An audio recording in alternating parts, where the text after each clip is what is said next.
Hello, everybody. So, in this episode, we're going to be talking about the specifics of the YAML language in the context of the GitLab CI. So, let's start off with a minimal working example. And in this video, again, we're not going to be using the terminal or an editor. This is just more information. So, let's actually go through this quite quickly so that we go and and start off actually doing something. Okay, so again, back to this minimal working example.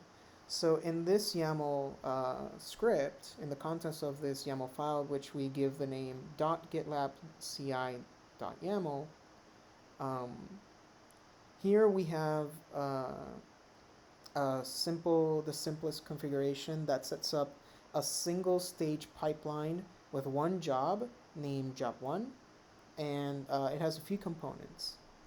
And so the first thing is the word stages.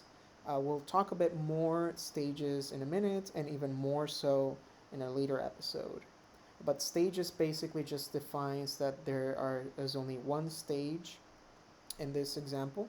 There's only one stage, and that stage's name is build, and job one pertains to that stage.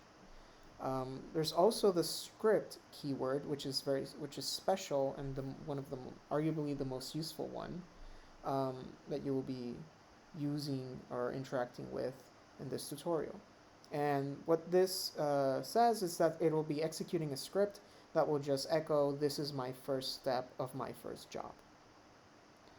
So this YAML is the simplest working example for a GitLab CI/CD pipeline, and it just executes a simple script. In more complex scenarios, you can think about doing in the same structure something more complex like building, testing, and deploying code, and we'll look at that in the future. Something to note is that for the script command, sometimes the script commands will need to be wrapped inside single or double quotes. Um, and this is especially true for commands that contain the colon sign, because, as you know, YAML reserves the colon sign or interprets the colon sign as something else. So if your command that you want to run inside the script contains one of these special characters, be careful and try to see if by enclosing them in double quotes, you may ensure the correct interpretation of what you want to do. So here we're looking at the overall structure of the contents of a generic YAML file. And so what we have here is that every YAML uh, file for the GitLab CI/CD has the following structure.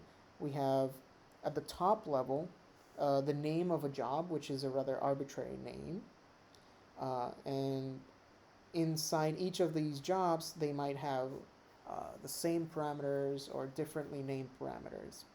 What's important is that parameter one, it might be defined in both job one and job two, but whatever the value it is defined in parameter one, it won't affect the value of parameter two because they live in different scopes.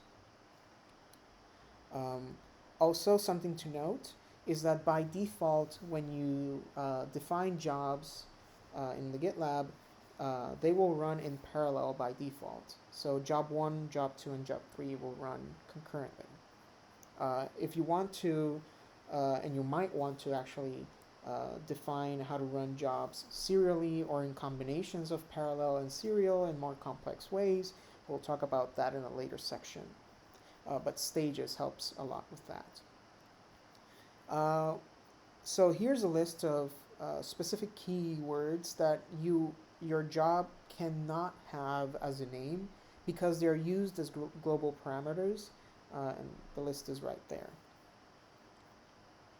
So global parameters mean that you can set these parameters at the top level. So the same way that here job 1 is a top level parameter, that means that it's defined as a global parameter. Same goes for these special keywords. They are understood to have a special meaning when found as a global or a top level parameter.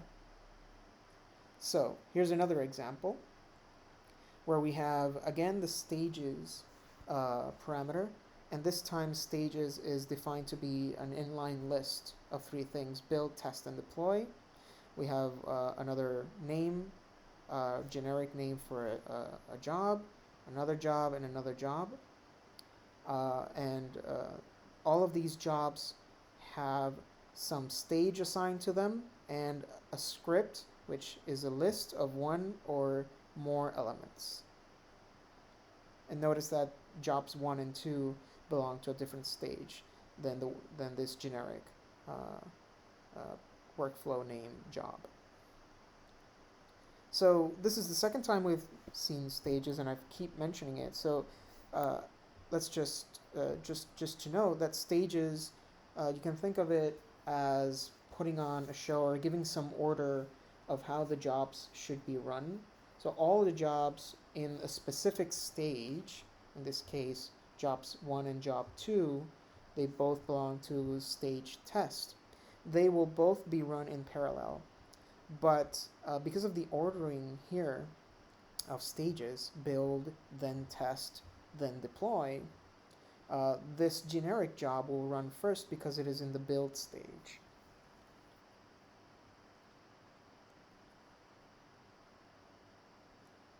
Okay, so a little bit more on job parameters.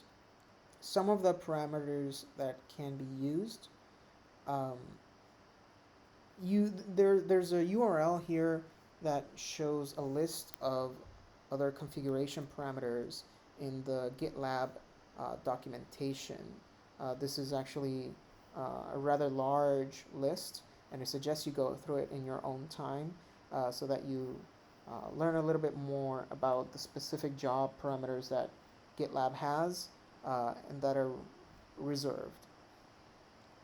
So yeah, but basically, one of the most parameters, one of the most important parameters is that the only one needed to define a job is the script parameter. So here we define two jobs, job 1 and job 2. Notice that they don't have to be joined by an underscore or any other character. Job names can have spaces between them, but it's just preference to sometimes just make it a one word thing. And so yeah, script is arguably one of the most important job parameters because that is what defines, that is the minimal thing that is needed to define a job. Something that you will see throughout the documentation is that there is a way to reference what specific parameter you're referring to, and so if you see it in this should be interpreted as the name parameter that belongs to image that belongs to job, and job is the top level parameter name. So you're referring to this specific name. All right, and there's some more documentation that I urge you all to read through to get familiarized with some of the different parameters that you can use in a job. So that's it for this video.